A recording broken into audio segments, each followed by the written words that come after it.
এটা জানিয়ে না সে যদি দেহ না আমি কারো হাসে চাকরি করি এই তো আমার হলে মজা লইব। আরে এটা শান্ত হয় না, হ্যাঁ কারো আসো কাম করে এই তো সুযোগের লোক মজা লওয়ার। কিরে আমার দিকে মুখ ঘুরাস কে রে? তোর দেখিয়া মুখ ঘুরাইছি না, মুখ ঘুরাইছি তোর অধপতন দেখিয়া। অধপতন? কার অধপতন? আমার না তোর?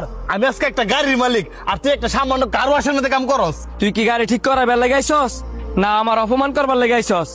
স্কুল জীবনে তো কম অপমান করছস না, ক্লাসের ফার্স্ট বয় আসছিলি দেখা। শোন, ক্লাসের ফার্স্ট বয় হইলে সফলতা অর্জন করা যায় না। সব হচ্ছে আমার কপালের দোষ। কপালের দোষ দিস না, সব হল যে পরিশ্রম। আজকে আমি কঠোর পরিশ্রম করছি দেখেই এরকম কয়েকটার গাড়ির মালিক।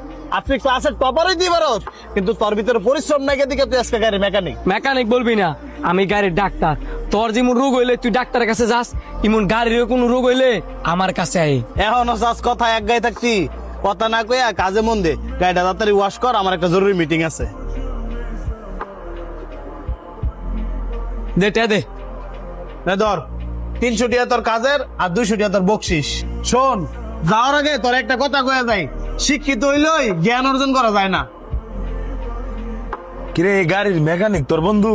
আর কইও না ভাই, আমার ক্লাসের ফার্স্ট বয় আছিল, হ্যাঁ 200 টাকা বকশিস দিয়েছি, আর হ্যাঁ আমার কাগজটা গিফট দিছে। সামান্য কাগজ?